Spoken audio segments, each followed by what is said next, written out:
ഇന്ന് സെപ്റ്റംബർ 16 ലോക ഓസോൺ ദിനം.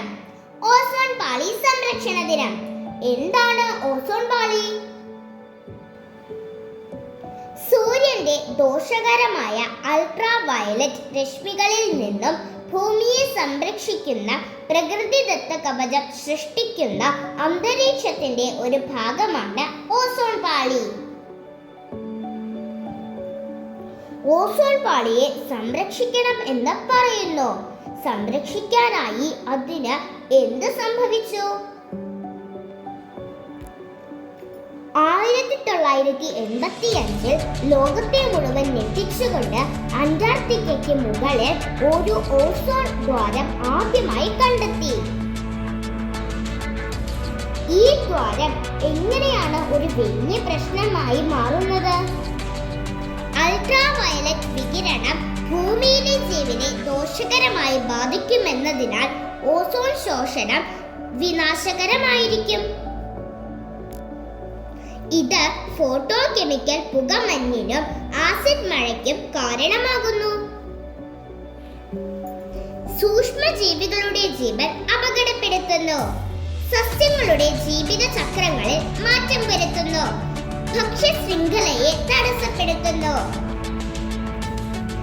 ഈ ഓസോൺ പാളിയെ എങ്ങനെ സംരക്ഷിക്കാം? പഠിക്കുക, പങ്കിടുക, പ്രവർത്തിക്കുക. ഓസോൺ ശോഷണം കുറയ്ക്കുന്നതിന് പരിസ്ഥിതി സൗഹൃദ വളങ്ങളുടെ ഉപയോഗം പ്രോത്സാഹിപ്പിക്കുക. ഓസോൺ ശോഷണ വസ്തുക്കൾ ഉള്ള ഉൽപ്പന്നങ്ങൾ ഒഴിവാക്കുക. അമിതമായ ഹരിതഗൃഹ വാതകം തടയുന്നതിനുള്ള നടപടികൾ സ്വീകരിക്കുക. 2025 ഓസോൺ ദിനത്തിന്റെ പ്രമേയം ഓസോൺ ഫോർ ലൈഫ്, അതായത് ഓസോൺ ജീവന് എന്നതാണ്. ഓസോൺ പാളിയുടെ പ്രാധാന്യത്തെയും കാലാവസ്ഥാ മാറ്റങ്ങളെയും നേരിടാനുള്ള ആഗോള ശ്രമങ്ങളിൽ അതിന്റെ പങ്കിനെയും മോൺട്രിയൽ പ്രോട്ടോകോളിന്റെ വിജയത്തെയും ഈ പ്രമേയം എടുത്തു കാണിക്കുന്നു. എന്താണ് മോൺട്രിയൽ പ്രോട്ടോകോൾ എന്നറിയാമോ?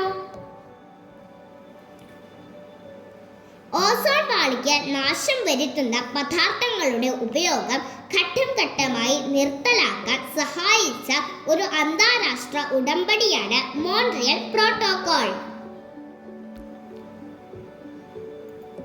ഓസോൺ ഫോർ ലൈഫ് എന്ന പ്രമേയം നമ്മുടെ ഗ്രഹത്തിന്റെ ജീവനെ നിലനിർത്തുന്നതിൽ ഓസോൺ പാളിക്ക് എത്രത്തോളം പ്രാധാന്യമുണ്ടെന്നും അതിനെ സംരക്ഷിക്കാനുള്ള കൂട്ടായ പ്രവർത്തനങ്ങളുടെ ആവശ്യകതയെയും ഉയർത്തിക്കാട്ടുന്നു.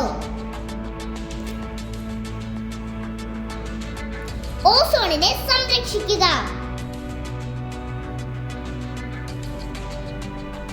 ഭൂമിയിൽ ജീവജാലങ്ങളുടെ ആരോഗ്യമുള്ള ജീവിതം നിലനിർത്തുക.